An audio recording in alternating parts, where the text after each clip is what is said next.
Hello, and welcome to my living room. This is episode 7 of the Live, Learn, and Knitting podcast. My name is Anne, or Annie, and I live on the banks of the Mississippi River in western Wisconsin. Today is Thursday, November 30th, 2023, and this episode is titled Great Expectations. And this, by the way, is Gracie Cat. Yeah, right on cue. Isn't she sweet? She wanted a little snuggle this morning, and her claws need trimmed, so she's kind of stuck into me. I don't think she's going to stick around for very long. No, she says no. She's getting down. Anyway, hello. It's not early morning, but it's morning. It's going to be a full day, so lot to get through today. I hope you all had a wonderful holiday if you celebrated Thanksgiving in the States, and just a wonderful weekend if you're in another part of the world. I had a really good trip to Chicago and Michigan and saw friends and shopped and ate and visited. It was a lot of fun. So, I do have some tea this morning because it's early. I'm just finishing breakfast.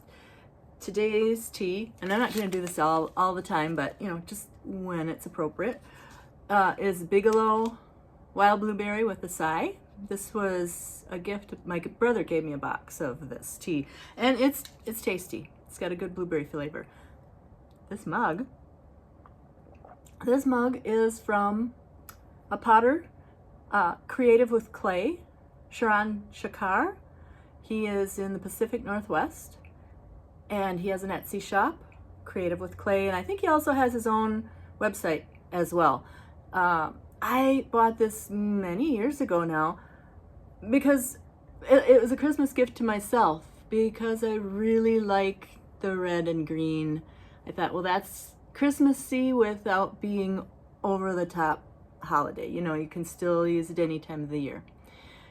So that was a nice gift, and it's a hefty mug. 12 ounce at least, maybe more. I'm not certain anymore.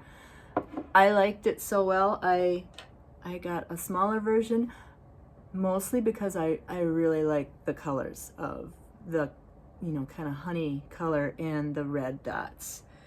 And he also does some knitter related pottery, which is really kind of fun. Here's a knitting mug, and his thing is, I'm not sure what this technique is called. Slab construction, maybe? I don't know enough about pottery to give you good facts on that, but he does this, and then he also made coasters for your tea bags to sit on. And he has some other things. He has, right now he has yarn bowl, ceramic, and some other really nice pieces. I like his work a lot. It's very colorful, geometric. The knitter aspect comes through. It's fun. So let's get on with what I'm wearing. I thought I'd better start with that and not keep you in suspense. This is so soft. It's a cowl, obviously, and the yarn is Sandras Alpine. And Sandras Alpine comes in many shades. It is, meant to be a faux fur type of yarn, very plush. And it is, sadly, it is 100% polyester. I am a really unnatural fiber enthusiast. I know this is not an environmentally sound choice, but as with all things, sometimes you can't do it 100% of the time, and I don't make too many exceptions, but this is kind of an exception at the time. I also don't like a lot of novelty yarns. It's just not my thing. I like real traditional stuff. But this I had to, because if you touch this, it's just so soft. It's so soft and luscious, and not at all warm or wind resistant. Kind of warm, but not, not wind resistance if I had it up over my head or anything like that. Just luscious to feel. And I noticed on Ravelry, I looked at project pages, and people mostly make cowls because I bought this at the local yarn shop. Both Yarnology in Winona, Minnesota had this yarn, and Yarn Cakes in West Salem, Heidi, she carried this yarn too. This was a few years ago. And I bought it there, and from both places, because they each had some different colors, and I was making gifts for people, and I wanted to, get different colors. So it came with a one-page pattern from the yarn shop, which is basically 2 balls. I think you cast on 15 or 20 stitches or 30 I can't remember how many stitches. You just knit and then seamed it together. And I did one that was stockinette. I did one that was garter stitch. You really couldn't tell the difference when it was finished, what stitch pattern it was. I think I also did one in the round so that I wouldn't have to seam it together. And you couldn't tell the difference either. So you can maybe just a little bit with the direction. I don't know if I still have that one or not that I did in the round, because I did give a bunch of these as gifts. So yeah, I've got some different, shades. This one is actually, if you can tell, it is a shade darker than this one. And all of the color names are animal shades, animal colors. This one, and there's also, so there's Serdar Alpine is one brand, and then there's also Knitting Fever for Real. I think it's the exact same yarn, just under a different company, different label. This put up is 100 grams per ball, and Alpine is 50 grams. So if you had one of these, you could do about, the same. I think the yardage is comparable too. 36 yards here, 71 yards here. So yeah, you get the same out of one ball versus 2. So you would have one less seam to sew. And if you did this one in the round, no seams to sew. So yes, I did. This one actually took 3 balls. That might be inside out. You can kind of tell at the edge. Front side, reverse side. This one might be a stockinette one. You can't even see the stitches. This is, I guess those two are the same. And then this is another shade. Golder shade, tawnier shade. So yeah, they're just, so plush.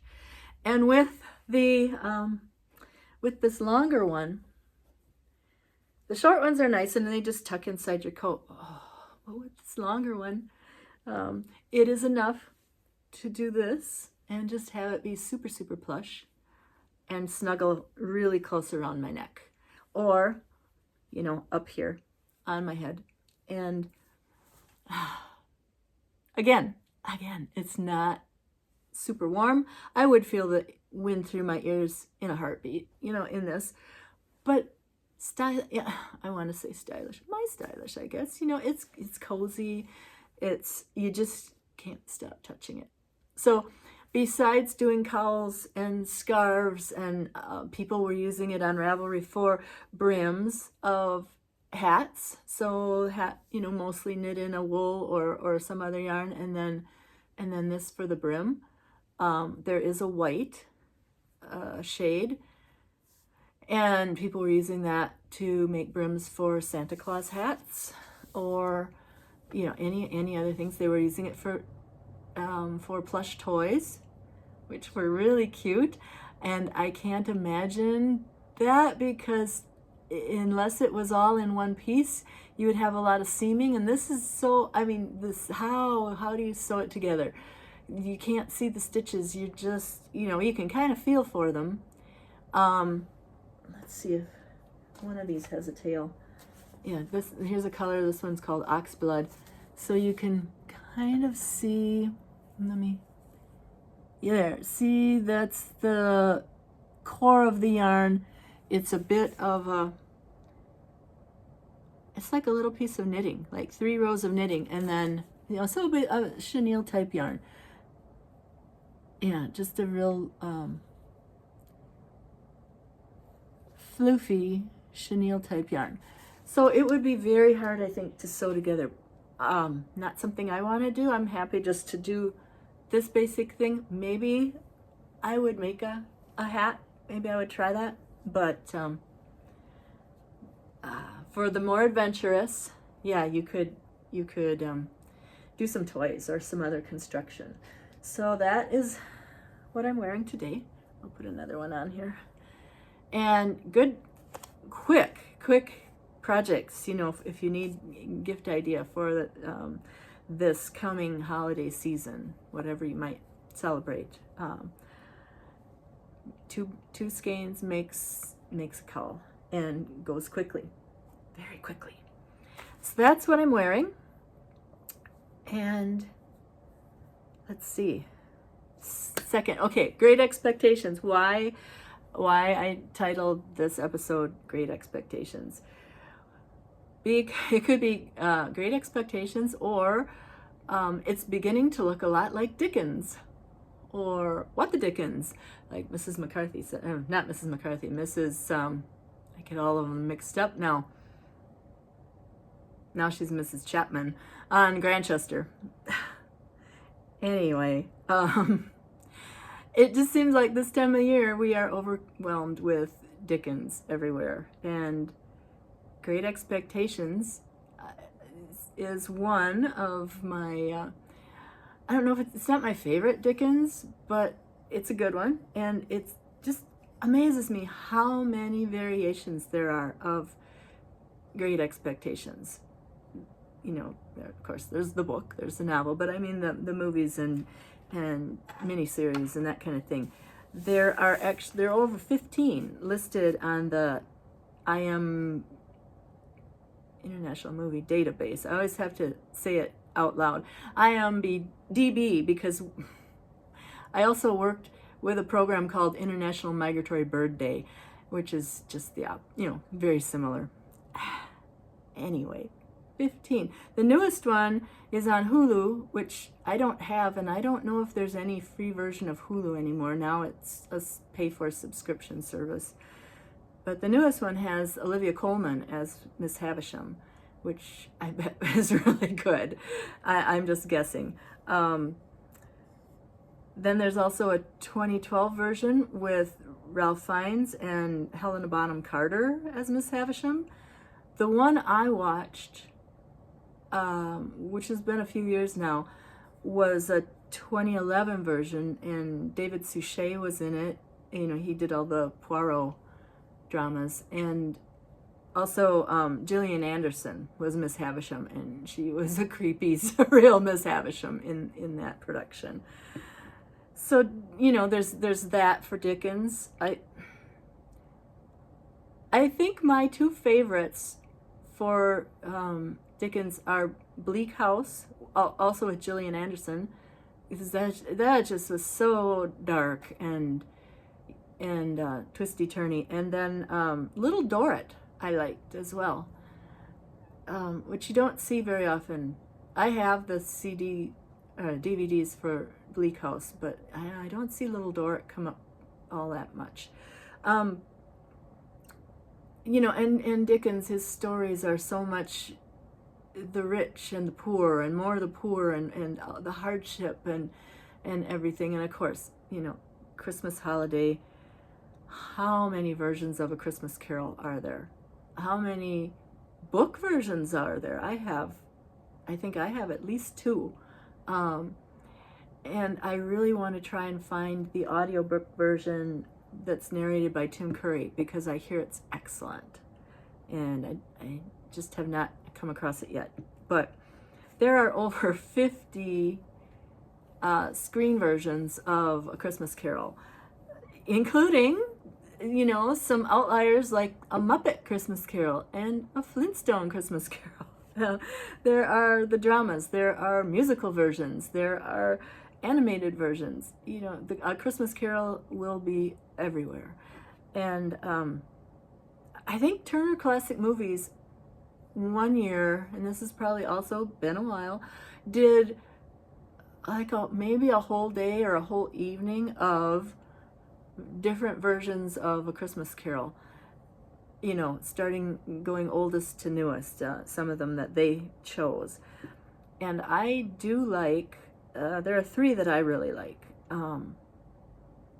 I like the 1938 version with Reginald Owen, and I like they also show the 1951 version with Alistair Sim.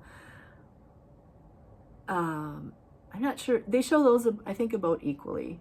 And then I also like the 1999 version with Patrick Stewart. I think that one was, it had more depth to the sets and the costumes and everything. It was a bit more, you know, filled out as far as those things go. And of course that one was color as well, you know, where the earlier two were black and white. And then there's also comedies. There's one I want to see, I'm going to try and look for this season, is called A Christmas Carol Goes Wrong. And that's from 2017 with Diana Rigg and Derek Jacobi. And that one is on Roku and Tubi. Oh, no, there's one on Roku and Tubi called The Cornley or maybe this is the subtitle of this one. The Cornley Polytechnic Dramatic Society Hijack, a BBC production of A Christmas Carol. I think that's the subtitle for the Diana Rigg one. Sounds really good. I like British programs, British dramas and mysteries, and so yeah, it would be fun to see that. And you know, it's cozy knitting season, it's TV watching time. Be indoors a bit more than normal, so it just seems like that's always a good way to, you know, relax and knit and watch something fun. So yeah, and also Great Expectations. This is the beginning of the Advent season if you celebrate Christmas holiday, and Advent is everywhere, isn't it? Especially in our knitting, fiber arts, crafting, creative world. We have, I sometimes think it's Advent overload, and you know, there are Advent yarn kits that you can buy, Advent everything. You know, open up a window and get a chocolate every day. Open up a window and get a little ornament. And I even saw one that came with a little tree, and then in the boxes or whatever. Yeah, and you'd open the ornaments and every day and decorate the tree. But they can be extremely expensive. And you know, if you look at what the bulk of it is, the guts of it is, you know, the raw material that you end up with, what you're really paying for is the packaging and the marketing and all of the, I'm sure it takes more time and effort to put those things together from a manufacturing and packaging perspective. So I was given an Advent kit in 2019, a yarn one, and I did not, it came with pattern instructions, a little card that you opened every day. They were numbered, and a mini skein to go along. So there were 24 mini skeins, and it was a beautiful gradation of colors. I love the colors.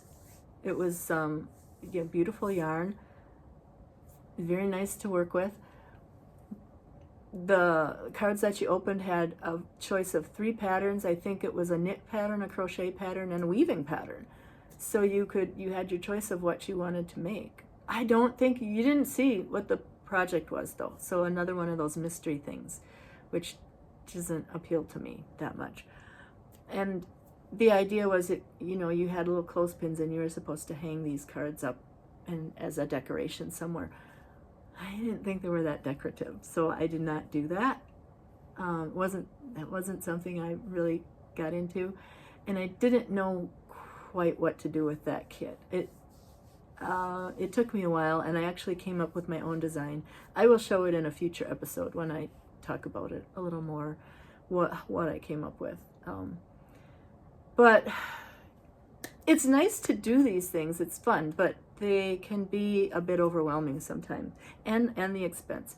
And I have been hearing a lot for months now about, since they are so expensive, let's do DIY Advent kits.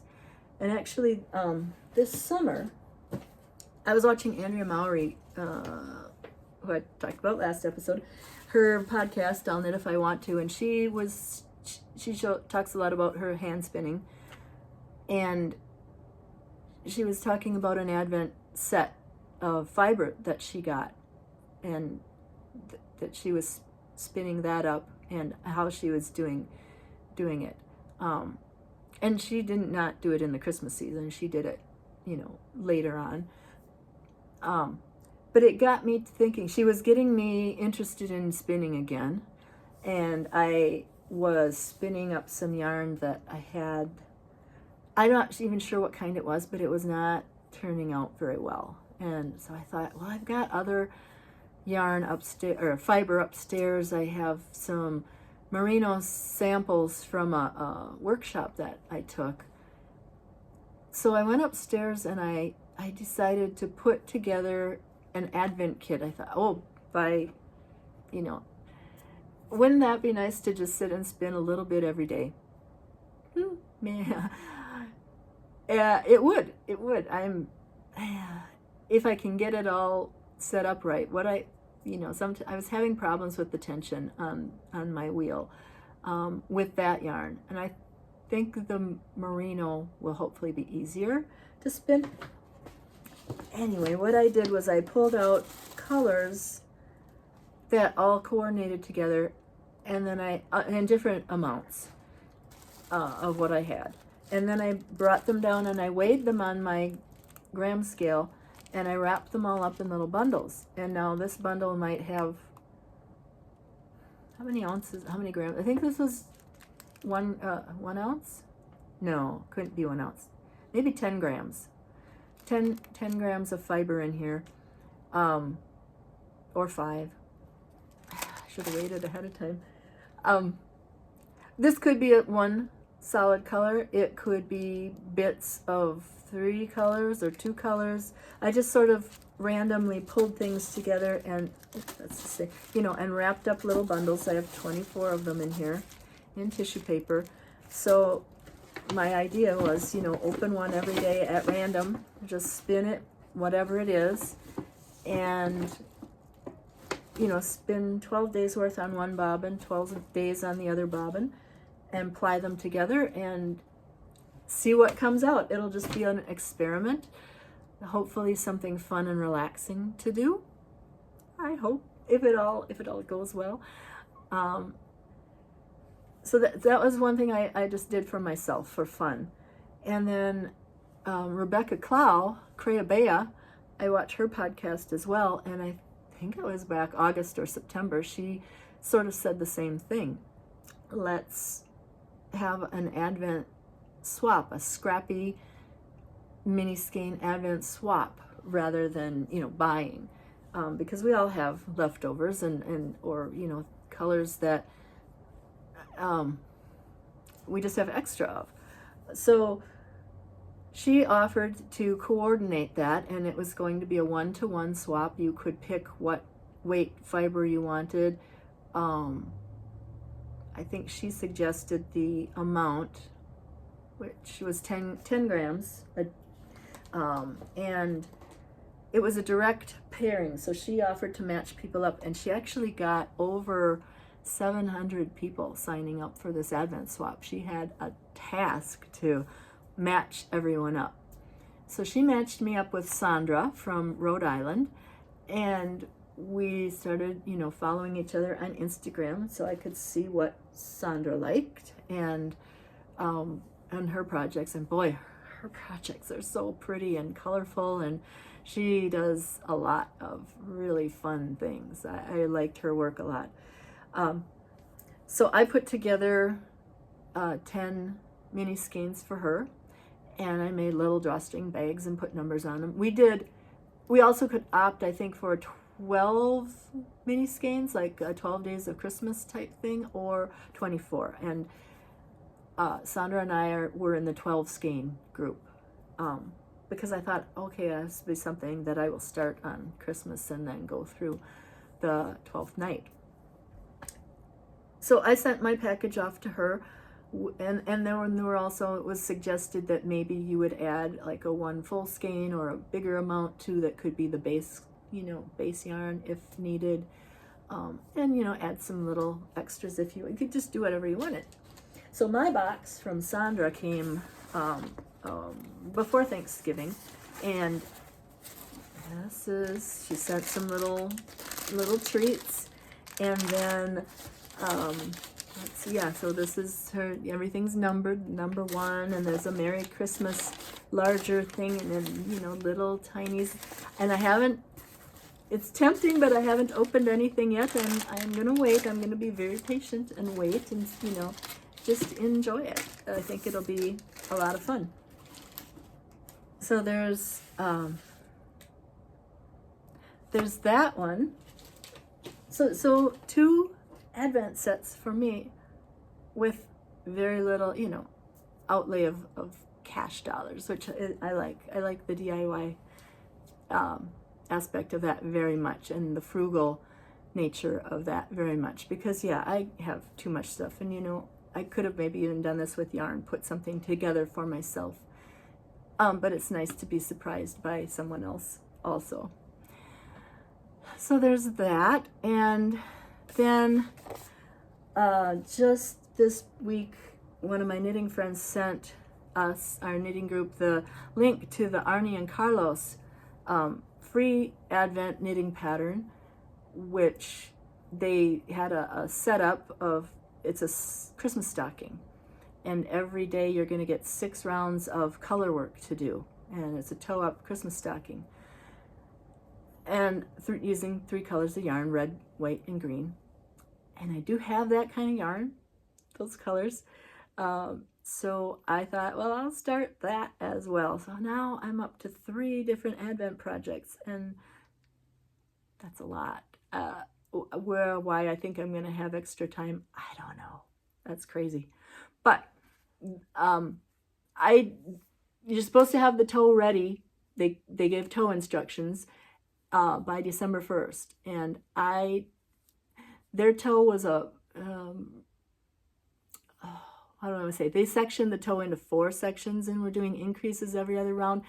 And I know that produces a very pointy top. I use that shaping on hats a lot, and I didn't really want my toe that pointy, so I switched it to 8 stitches, so I have a more rounded toe. But it's hard to tell at this point if I'm going to like this toe or not. Maybe I would want a longer toe. And I did a few rounds plain knitting after I did the increasing. So I did actually put in my very first, I don't know if you can see it, right there, I put in a lifeline just in case after I get started with the color work sections, if I start to see that this toe doesn't look toe-like enough, I can take it out and redo it with a different toe shaping. And this is my own personal, not pet peeve, but my own personal taste in Christmas stockings. And I didn't bring up any of the ones that I had made, but I will do that maybe next time. We'll do a holiday, Christmas, more heavily Christmas episode.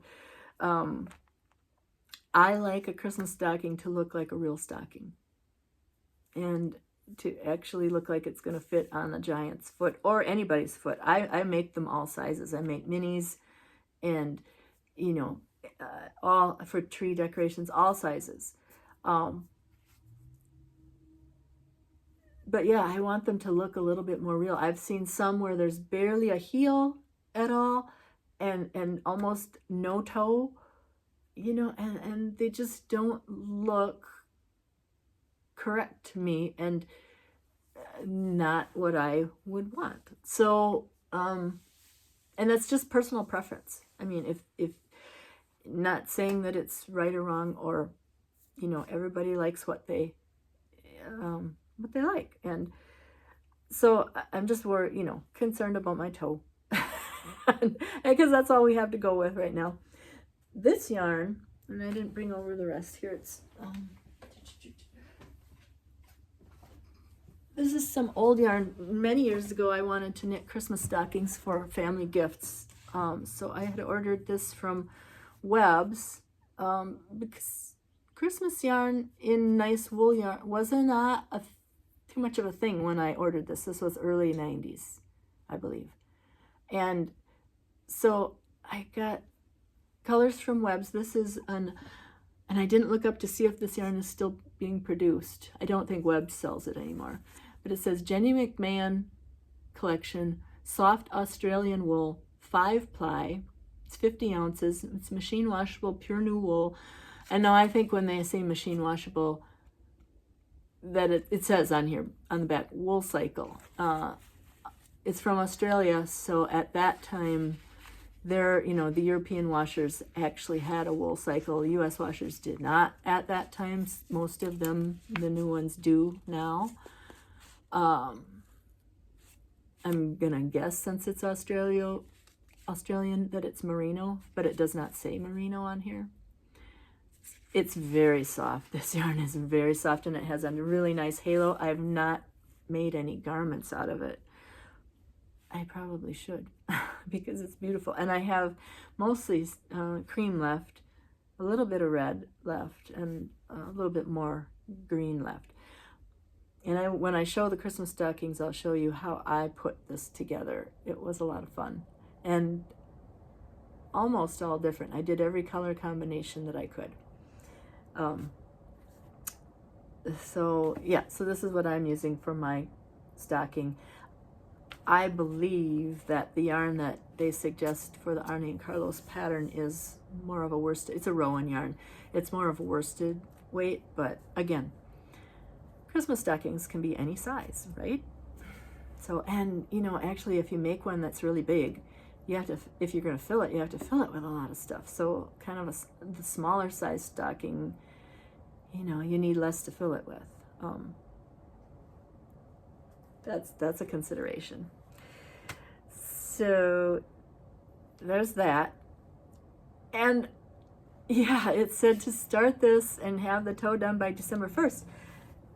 And even when I got back after Thanksgiving, you know, it's like, oh, there's a whole week, you know, before Advent starts, and yeah, everything. And then yesterday I thought, it's Friday. December 1st is on Friday. Advent, you know, the 24-day countdown, it starts on Friday. What the heck? So all of these things, it's time to get moving. Tomorrow, clue number 1 will come. And tomorrow, open the first package and get spinning. It's like, am I ready? No, not really. I'm still sort of coming down from my trip, and you know, I don't have a tree yet. I like to go out and buy a real tree. I'm not sure when I'll have time to do that, or I might look a little bit tomorrow. I'll be over in Winona, and I might be able to find something there and bring a tree. I last year got a very small real tree, and I think it was like $22 or $24. It was the most beautiful tree I've had in ages, just because of the size. It was petite, and it fit my space. I have a very small living room. I still had to move furniture around, you know, to set it up, but I don't really want something that overwhelms my space. And right where I'm sitting is where the Christmas tree goes. So yeah, I mean, smaller is okay. And I think I decorated it last year with all my handmade ornaments. And I'd like to do that again and make some more. And on that vein, I'll show you really quickly. I just love this. This is so frugal, so much tightwad gazette type of a thing. But I saw this pop up on Instagram, I think, and I thought it was so cute. Look at this ornament here. Isn't that fun? Yeah. I made that on Tuesday, and I could probably hit it with a, well, I don't know, this doesn't look too bad. This is a very old can of gold spray paint, but you know what this is? This toilet paper roll or paper towel roll. Yeah, I'll link to the little pattern on the tutorial on YouTube. Just fun and easy, and held together with, they used a glue gun. I don't have a glue gun. I don't know if I'll buy one. I just used good old Elmer's white glue to glue it all together, and it all stayed. Pretty much, yeah, it all stayed. And then the little center, they had put glue a bead on. Well, I went upstairs and looked for beads, and I didn't have any where you wouldn't see the hole necessarily. So I went to my trusty button box, which I hope all of you have a button box of some kind or another. They're just so much fun. I've had, ever since I was a kid, we had these old candy tins full of buttons, and that was my job distraction, probably more like the, stay out of my mom's way. Here, sort these buttons. And I would sit with that button box for hours, just matching all of the kinds together. And we did sew them onto cards, cardboard, like the cereal box type thing or something, to keep them together to use for future projects, sewing projects and craft projects and that. So that was my little preoccupation as a kid, and I'm fascinated with buttons, and we had so many fun shapes and sizes and colors and patterns. So I do, if I go to an estate sale or a yard sale and I can find, or thrift store, and I can find a good fun batch of odd and end buttons, I will still buy it. And they come in handy, not just for sewing, but for any kind of projects, art projects and that. So look, I found a little red cloth button, perfect size, and it had a shank on it, so it fit right in there. And then on the back, a little antique, and it's sort of tarnished, but really on the ornament, you don't necessarily see. You wouldn't want to put it on a, sewing project with that tarnish on it, but it's fine for this. So yeah, just a little center. And then I used embroidery floss for a hanger. So fun, quick, elegant little project for the holidays. And it's Christmassy, but it's not too Christmassy. This could hang in the window and just be a nice decoration for any time, really. And I spray painted this one gold. It could have been white. It could be, you could do colors. I think the gold goes well with the, cardboard shade of the tubes. If you did a like white or something, you might have to hit it harder to cover it more, or maybe, I don't know if you could paint them before you assembled. I'm not sure if that would make them too stiff or if that would crack, but worth a try. This took 2 toilet paper rolls to make one ornament, and it's a 1/2 inch wide, but just fun. So that's a little extra thing. I'll just tell you a little bit about what happened on my trip. I always ask to go to places that we just don't have around here. So I wanted to go to a place called called the Waste Shed in Chicago. And there are 2 locations. One is in Evanston, and I learned from this organization, which they are a nonprofit organization, that the Evanston shop, which we did not go to, is their retail shop. We went to their shop on North Kimball Avenue, just near Humboldt Park in Chicago, north side of Chicago. And it's in an old wire factory building, so kind of warehousey. And that one is by suggested donation. So it's a thrift store, resale store for all kinds of craft supplies, art supplies, fiber supplies, everything. They had everything in there, and it was just so much fun to root around and find some really good finds. So yeah, and so they have, things are marked with prices, but when you go to check out, they will say, well, here, your suggested donation is, and mine was $22, and I could have paid more, could have paid less, but I was happy to pay that, and to their nonprofit. So I mostly, I couldn't get too much large stuff because I was traveling and didn't have a lot of room in the suitcase. But I got some good finds, some vintage sewing thread, the nice mercerized cotton, which I know old thread can rot and not be the best, but this is good quality mercerized cotton on the wooden spools, and I checked them over, and they were $1.25 a piece, and those were nice.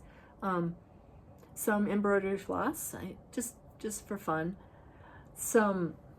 The long tubular light bulbs that screw in for like a piano lamp or a picture lamp.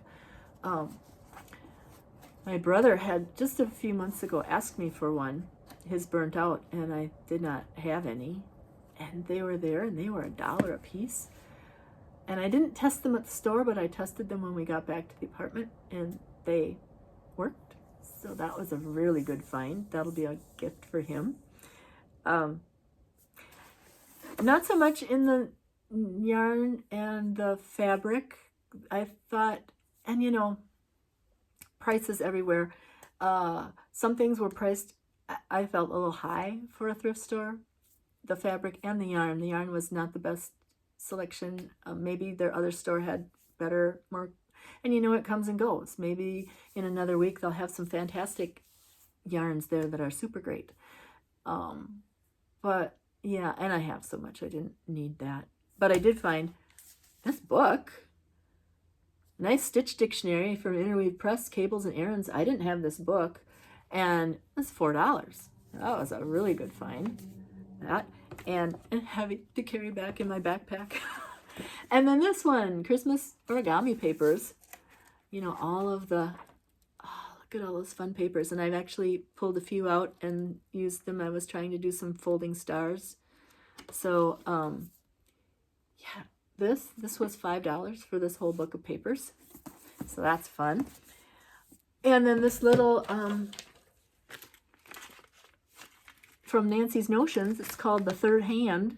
You clamp this part to any table or countertop, any kind of surface, and then this you can put your, right there, clamp that onto your, it's especially good for braiding. You can't, one person alone cannot braid. You have to have it tied to something. So this is what you can tie it to. Or you could also have it hold your piece of stitching. If you're stitching something, have it hold that out, and while that's how they how they show it with doing some stitching. So I thought that was a good find. Yeah. So just a few little fun things, and it was a drawing pencil. They had a lot of art supplies, a lot of pastels and paints, watercolors, some canvases, just everything. They had some tools for pottery, And I'm sure it all, flat photography, it all changes and fluctuates, depending on what donations they get in and what gets purchased. But just a fun place to explore. So I'm glad we went there. And I wish that those kinds of stores would start, showing up everywhere. Because when I go to Goodwill or other thrift stores that, have everything, the section of art supplies, craft supplies, fiber, it's pretty limited. Some places are bigger than others, but it's pretty small. So slim pickings a lot of times. So that was fun. We went to an antique mall, and I just have to show you, I bought a new hat, and I think it's kind of fun. Look at this. Isn't that fun? Isn't that just the most fun hat? Yeah, I'm ready to go to England. It's sort of my hyacinth bucket hat, isn't it? Yeah. Oh, but I can't tell you how many wool coats I have that are red. A lot. Oh, a lot. 2 or 3. The different sizes, I think, but yeah. So I like a wool hat, red wool coat. And now I have a red hat, and look at my plush scarf. I'm set for winter. Although this is not a winter warm hat. It says, this is definitely a fancy dancy hat, but fun. So I got that. And that was a fun thing. Okay, 46 minutes. This is not going to be an hour. Trust me. I'm done. Almost done.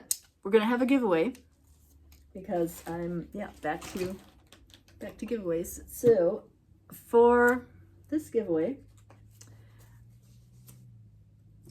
I will have 2 balls of the Sandras Alpine. So this will make a cowl.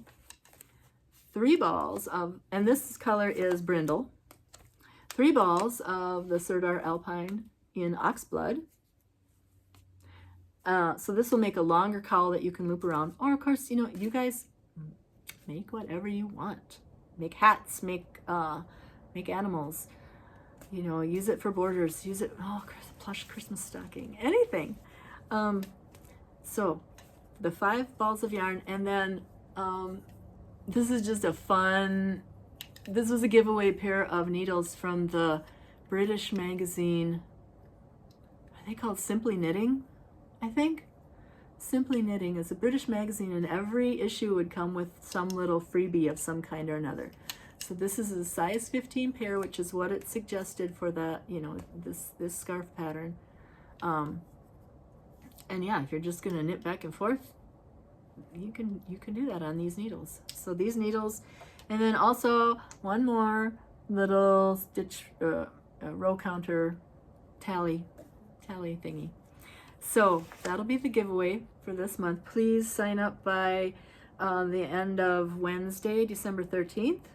And I will do the drawing in the next episode, December 14th. And my Canadian friends reminded me to talk about shipping and who everybody can sign up for these drawings. I do not care where you are. You can be, and I had someone from Australia sign up, and someone who watches the podcast, and that's great. I know it would be spendier to ship to Australia if they happen to be drawn, but I'm willing to do that. I'm fine. So, if you're in Canada, if you're in Europe, UK, Timbuktu, anywhere, you can sign up. Feel free. We're all, everyone is welcome here. And I hope you enjoy the gifts, the giveaways, the content, all of it. So, and if you do, please subscribe. Subscribe is great. We're still not at 500 subscribers. It's kind of slowed down a bit. Maybe I need to do another Throwback Thursday episode, because that seemed to be very popular, and or talk more frugal tips. But hey, how much more frugal can you get than toilet paper rolls? I mean, this is Pack-O-Fun territory here, you know, but elegant. I think this is contemporary, because you know, everything, what goes around comes around. It all recycles, doesn't it? All the good ideas. So yeah, please like and subscribe and hit the bell if you want reminders for when new episodes come out. And how you sign up for the giveaway is to send me an email at livelearnknit@gmail.com with your name. You can put something in the comments if you'd like. You can tell me what your, you know, in the email message or in the comments below, tell me what you are doing for the holidays, whichever holiday you celebrate. If you have any special projects for Advent or for Hanukkah, or you know, any Kwanzaa, solstice, whatever. There, you know, winter is a time of celebrations. Next time I'll have a good book recommendation, because I can't remember the author's name right now, so I'll save it for next time. But yeah, you know, it's just a good time to be a maker and be creative and settle in and get cozy and make things. Yes.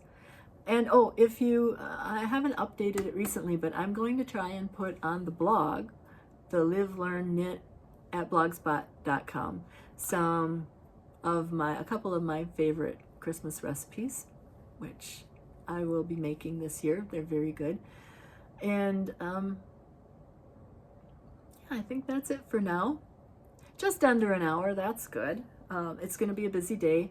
Gracie, cat, who you saw at the beginning, is going to the vet this afternoon for her annual checkup. So, and it's nice and sunny. It's getting chillier here. Yesterday was nice in the 40s. We had our outside knitting group in the afternoon, but it's windier today and it's a little chillier today. I'm glad the sun is shining.